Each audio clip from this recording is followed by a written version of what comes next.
Hello, everyone. Um, Broadcasting from my small Butsudan room in my home rather than the Kun today, just because the weather is cold outside. Namu Myoho Renge Kyo. Namu Myoho Renge Kyo. Namu Myoho Renge Kyo. Thank you. Well, today what I thought I'd discuss with you is how we practice Nichiren's form of the Lotus Sutra Buddhism. I've taught at length in the last couple dozen videos about different teachings from different periods of Buddha's teaching life.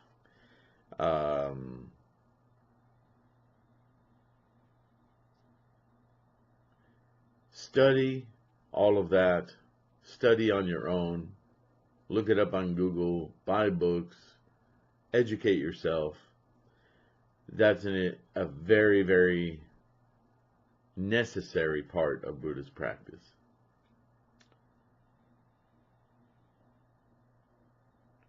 There can be no Buddhism without study. There are three components that the Buddha mentions throughout his teaching life, which are absolutely necessary to be, for Buddhism to be successful in your life and by extension in the life that surrounds you. Okay? And those three things are a determined mind, practice, and study. So I would say that every video I've posted, I can't think of one that isn't, but say there's one that isn't so much. Everything that I've put on my website at threefoldlotus.com on the study page, just several dozen links in there to documents in PDF form that you can read and study for yourself. So you can go to one location and get a lot of information that's not just me, because the documents also include entire sections from other sources that I found that are dependable, or that had certain areas that were dependable about them.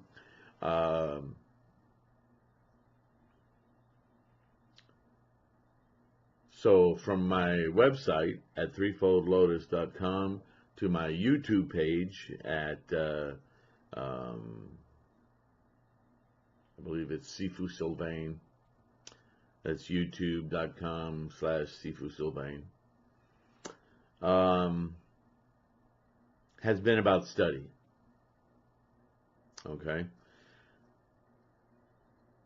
I know in that study I've talked about having a determined mind. So you could argue it's been about a determined, but we're really the only person who can achieve that 33% of the practice, that third, determined mind, practice, and study. The determined mind is really on you. You have to make a decision at some point. And by determined mind, Buddha is not just saying, think I'll have pudding today, and you put some determination and effort behind that. You go to the fridge and look around and, oh gosh, I don't know. Oh, well, there's ice cream. Well, I'll have ice cream instead. And so you have ice cream. Great, great, determined mind. No. Think more along the lines of when you first started entering relationships and you were really interested in that certain someone. And maybe you didn't accomplish it the first time or the second time, but at some point in your early teens, usually, your desires were so aligned, so one-dimensionally focused on having or experiencing this other person in a relationship with you, that you finally broke through your fears, your confidence or lack of, so on and so forth, and you made contact, and lo and behold, it worked, and you got into a relationship with this person. That kind of determination, single-mindedly wanting to experience the Buddha, that is the determination that Buddha, Nichiren, Tendai, all of the scholars, they all show it in the teachings, in the sutras. Those are teachings. Repeatedly found the Buddha describing. You want to know what a determined, strong mind is? It's this: single-mindedly desiring to experience the Buddha. Okay? So that's on you. And I'm going to continue with videos about study because I think they're important, even if they're on the same subject from a different stance or application in a different way. Just as this video is study, I want to make the focus of this video, though, the practice. Because it's great to study all this stuff and to learn more about how the mind works, because that's what Buddhism's about. Learning how, not why, but how all of the life processes, all of sentient and insentient beings, cosmology, the self, how does it all work? How does it all fit together? What is this thing we're experiencing we call life? Does it end at death? Does it begin at birth? All of those questions are about hows, not whys. The why is irrelevant, really. The whole process of life always works the same way, and Buddhism is defined as that explanation of the process. The only reason to explain the entire process is to understand life well enough to then be able to understand how our mind works, how it truly works, how it builds concepts, knowledge, experience of self, experience of other, and how that whole mechanism creates or allows so much suffering. I mean, you've heard the arguments all the time, right? If there was a benevolent God, why would he allow so much suffering? Blah, blah, blah, blah. It goes back and forth. Well, we know God was a mythology that worked for ancient people who weren't sure the sun would come up the next day.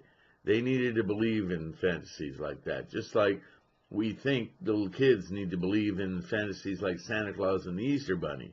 We're now starting to have real discussions amongst adults who think that that's actually quite severely damaging to the child's perception of the world and how they build relationships and see their lives. I don't disagree with that. They're outright lies. It's a betrayal of their trust. Children trust innately. So that's a bad behavior on our part. We shouldn't be teaching our children such bullshit. Sorry. But, I mean, God is the same thing. So, all right, let me put that aside. And let's talk about how do we practice Buddhism. Now, that question is going to get different answers from different people. And the reason is because Buddhism was taught by Buddha over almost 60 years of his life. 58 years of his life is the approximation. But more to the point, he taught in 5 stages. Because people, again, like I just said about, believing in mythologies 3,000 years ago, that's what people needed to hear. The people of Buddha's time were not experienced, and I'm not saying they were stupid, I'm just saying the evolution at 3,000 years ago, the cultural understandings, the cultural imperatives of what it was to just live a life were far different than they are today. They were different 100 years ago. They were 200 years ago, wildly different. Imagine 3,000 years ago. So Buddha, having had this clarity of how everything works, was finding that it only took him a few weeks, 3 weeks, to figure out that nobody was getting it. It was just going way over their heads. So he backed up. He said, well, I'm going to really focus on breaking through the big encumbering misunderstandings of how the world works with these people until I raise enough disciples and well enough that they will have the perception to be able to take the next step. He spent that next 21 years just trying to create those disciples. It took a long time. So if you ask them what practice was, they would talk about all-day meditations, all-day recitations, all-day concentrations on, for instance, the Eightfold Path, and trying to decipher every aspect of that Eightfold Path. I'm sorry, I'm being distracted. My little dog is here next to me, and she just wants some attention, so I'm petting her. Apologize. Well, aside from sheer time, I don't know if you and I have the time to have that kind of practice. In fact, that kind of practice involved really being a monk in a monastery. And a lot of the Eightfold Path starts out with admonitions that only what they called home leaver could do. In order to do some of the steps in the Eightfold Path, you had to be completely removed from society and live in solitude in a monastery. But again, that was for people at that stage of knowledge and perception. You know, that happened at every stage. Now, the fifth stage was this final culminating teaching, and it was really meant for us, you and me. The Buddha said, 2,500 years after I'm gone, entered nirvana, and I'm not here in a physical body, there will be an age of man that is so distracted, so full of distractions and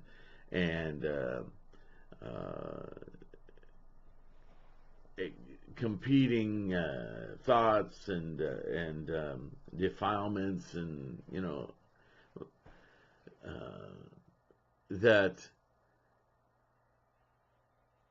that is the time that this final teaching will be necessary.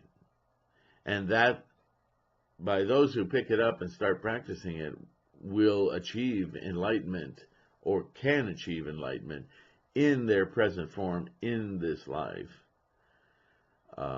That they will be able to spread Buddhism, because it'll work.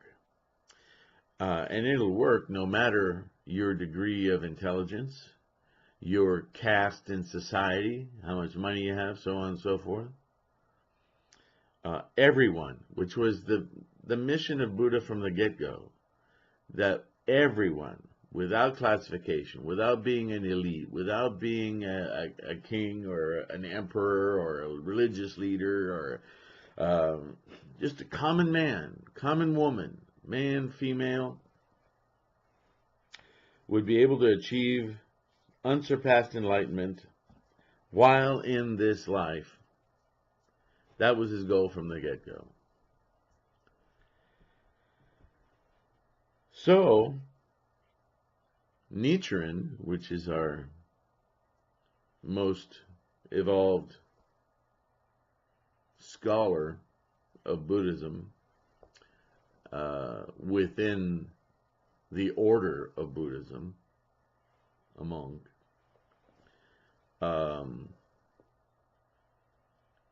was able to decipher out of the Lotus Sutra what previous scholars had deciphered, but not to the point of a daily practice, which was the Buddha's entire mission. Now, here's the point I want to make with you. A lot of people will hear this as I described, gongyo and chanting, and they think, well, those are magic words, and that's a magic scroll, and that's, you know, or strike the word magic and say, well, that's just another, you know, idolatry or whatever. Let me say this very, very, very clearly so that anyone who's entertaining those thoughts as they're watching this, no, you are wrong. I want that to stick with you. We're not worshiping a scroll. We're not chanting magic words. What we are doing depends on a great deal of mental fortitude.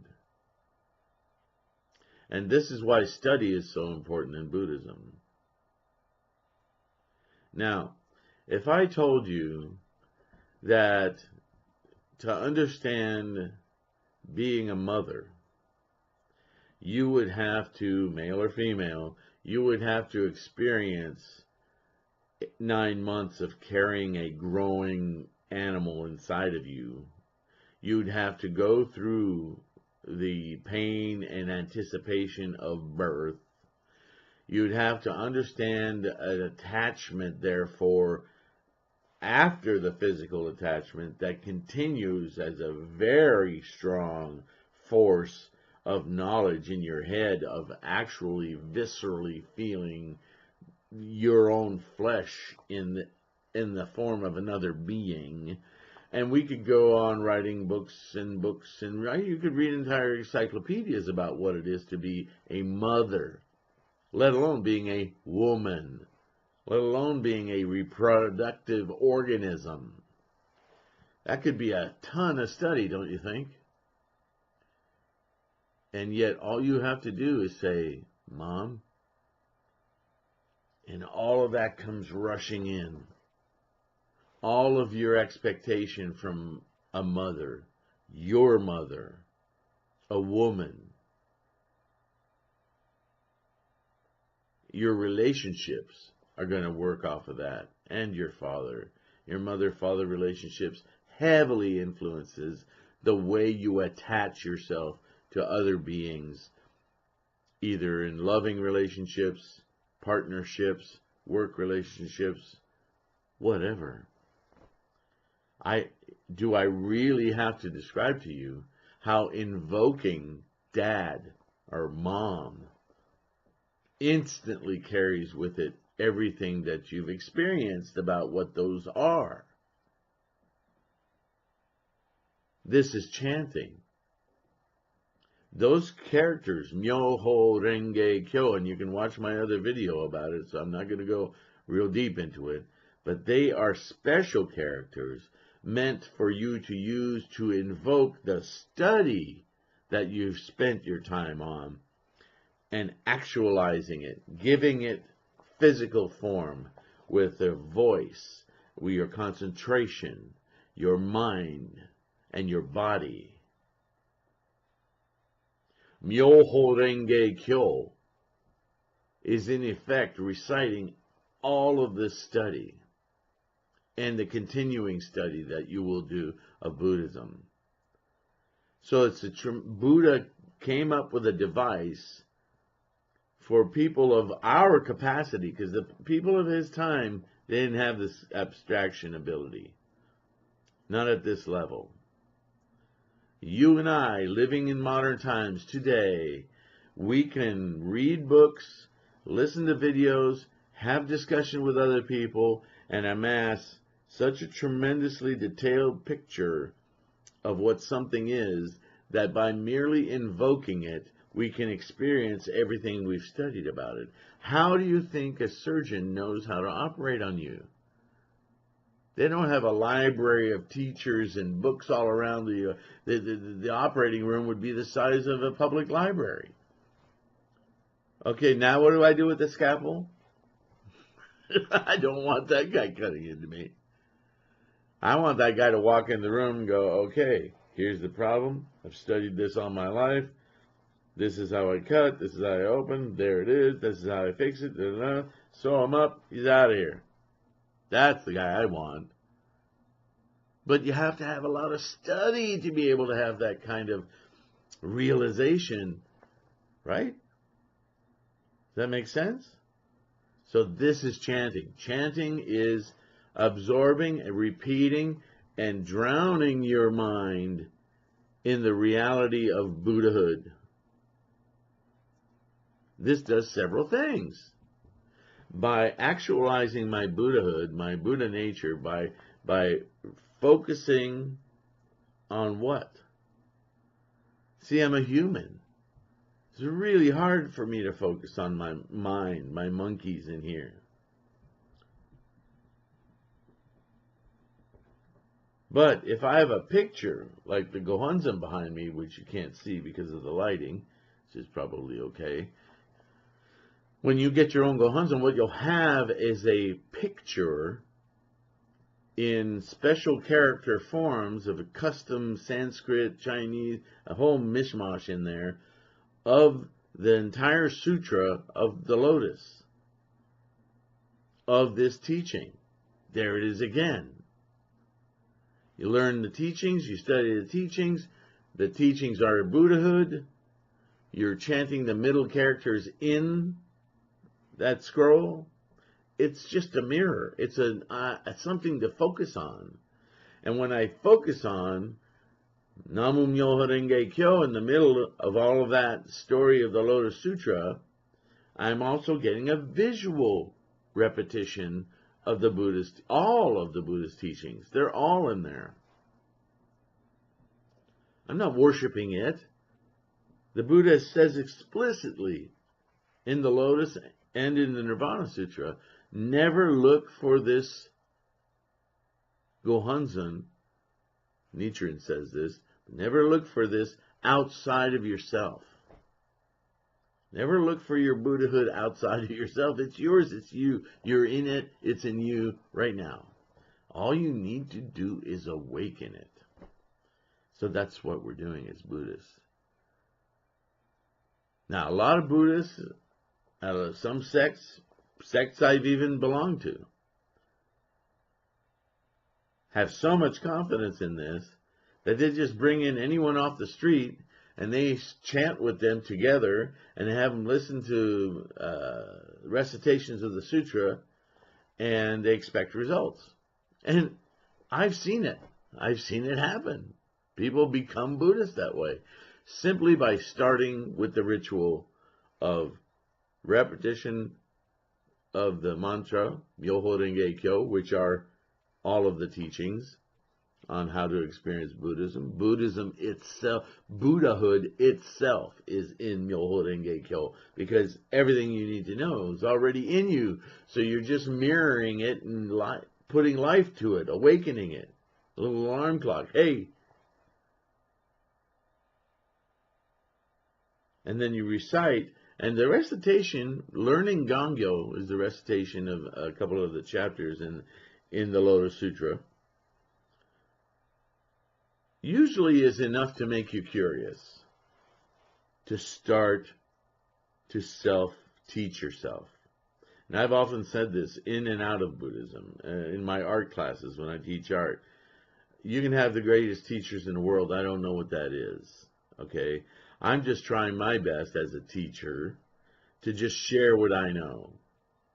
All of the knowledge transference, all of the teaching that's going on is really not teaching at all. It's learning. All of the information in the world is retained by and shared by those who learn.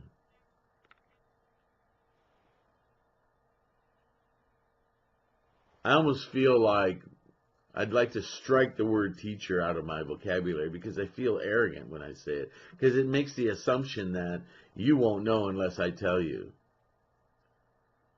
I think that's arrogant. And there's no way to know if my explanation will connect with you.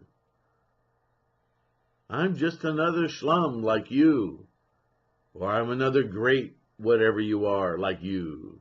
It doesn't matter what we call ourselves. What matters is your strong mind of determination. That's about learning. And by talking to you, I'm learning. Follow? So this is what we're doing. This is Buddhism. It's about learning.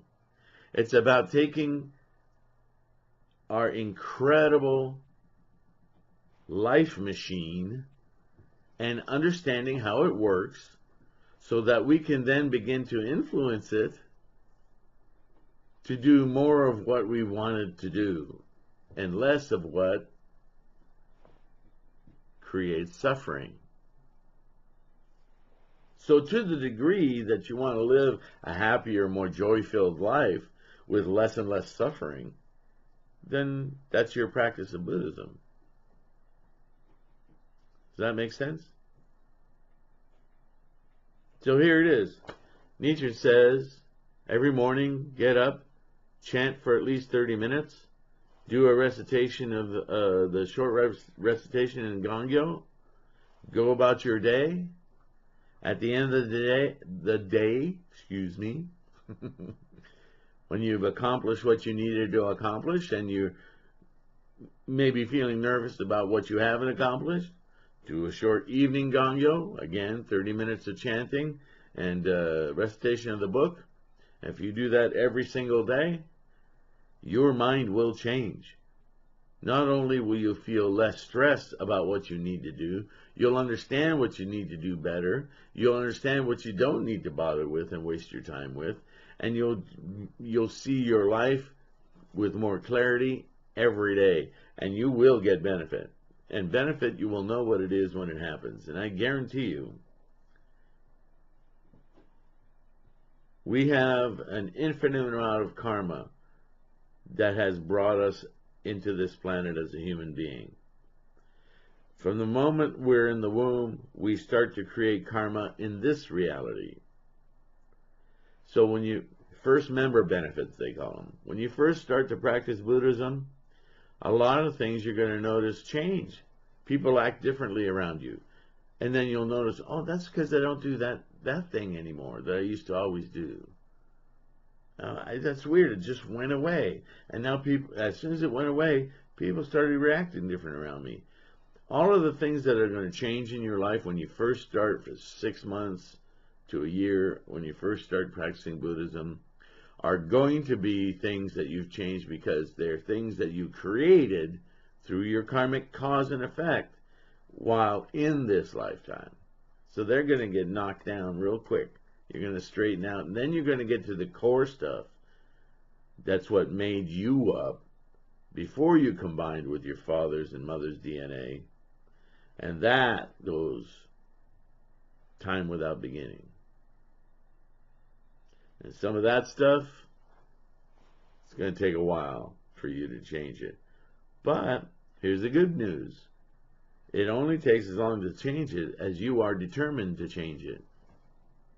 Strong mind of determination. If you're just going to go, well, I'm going to sing this song every morning and, I'm not going to, yeah, it'll work, I'll just depend on it to work, and you don't study, and you just think of it as, yeah, it's a good, it relaxes me, it's good. Yeah. I'm telling you, it'll still work, but you're not going to see some of those big dramatic changes happening. If you do, you've got some really cool karma. But it takes effort. It just takes effort. It takes effort to be happy. It takes effort to create a good relationship in your life. It takes effort to be successful, whatever that is. It takes effort to, because what's the first noble truth? Life is suffering. So if you want to achieve anything in life, it's going to take effort. Now, I could tell you that we need to go back to the Eightfold Path, and you need to spend every day of the week at least 4 hours a day in quiet meditation about each of these paths. One a day. 2 on one day. There's only 7 days in the week, right? Or one a day, and just the heck with the week format. Just you'll be on an 8-day cycle. I'm not saying you can't get enlightened that way. I'm not saying you might not even enjoy doing that. Maybe you have all that time. Maybe you, I don't know, have an endless money source, and so you're supported, and you live in a tropical paradise, and you can just go out to the beach every day and spend half your day doing nothing but meditation on all of these teachings and read them all. You may attain your enlightenment. You may be, I mean, that's great. It's not that you can't attain your full Buddhahood potential in this life doing that extreme amount of work. The point is, Buddha made it much easier for us. And, you know, whether you chant every morning and evening, that's your strong determination, isn't it? There's no principle that's going to come down the hall and smack the back of your hands if he catches you not doing 30 minutes exactly of Daimoku. There are people I know, I've been part of groups who had a strong challenge. I was going to court one day and I was scared to death. And I chanted all the way through the night. I fell asleep a couple times, got him, and just kept chanting. And when you chant that way, you chant for the best possible result. You don't get greedy. I just want the best possible result.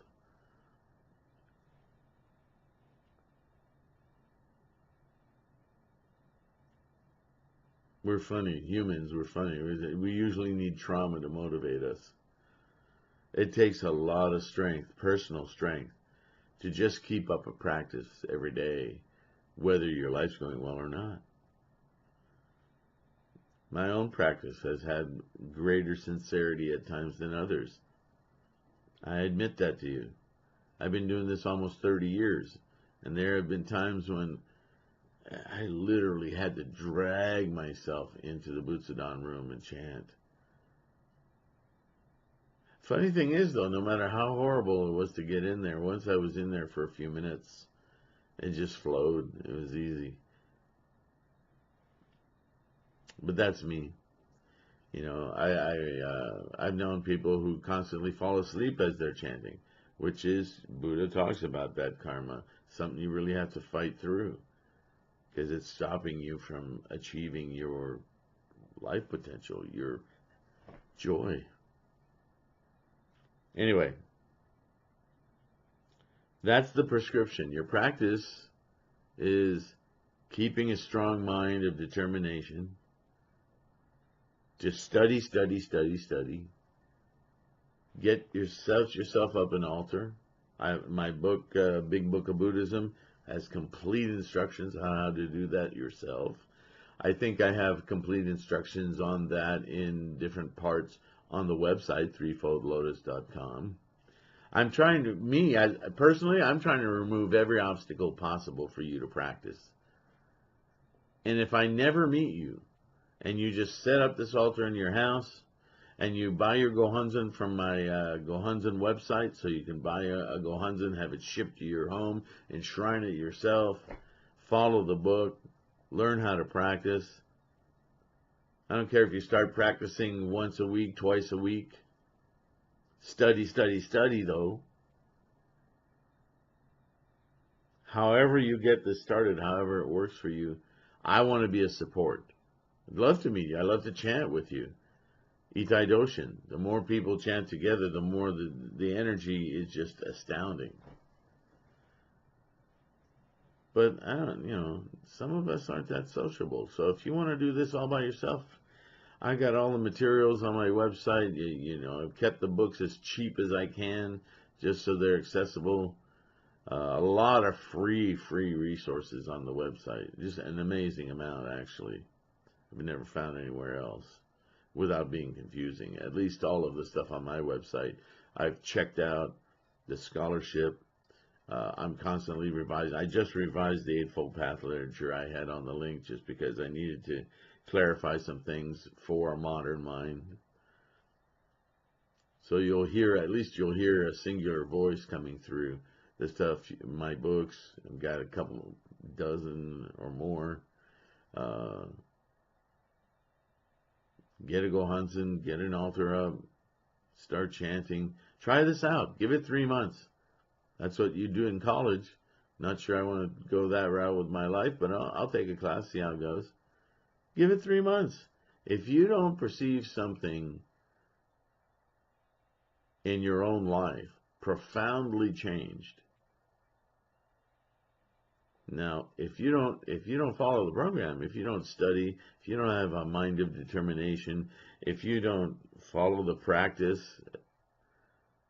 then don't waste the 3 months, because I don't know if you'll get anything out of it. But give it a hard shot. Give it a shot. Try to get some straight A's in something. Get a straight A in giving this a shot. I guarantee you, after 3 months, you'll be able to make a decision. Based on your own experience. Nobody telling you, no testimonials, no, your own experience. That's all I wanted to talk about today. I truly appreciate you guys just for the opportunity you give me to talk about this stuff. Buddhism is amazing. It's the only thing I've found in all the religions I practice, all the philosophies I've read, that is a complete from beginning to end. There is no beginning to end. Anyway, a really complete picture that agrees with my experience of life. There's nothing I have to swallow that doesn't taste right. It just makes sense. Take care, guys. Appreciate you. I'm going to do Sancho just to close this. Nam Myoho Renge Kyo. Nam Myoho Renge Kyo. Nam Myoho Renge Kyo. Have a great day. I'll see you soon. Keep studying. And there we go. Bye.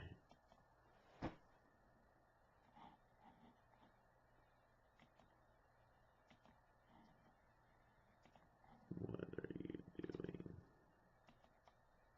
Oh, pressing the wrong button. That's what I'm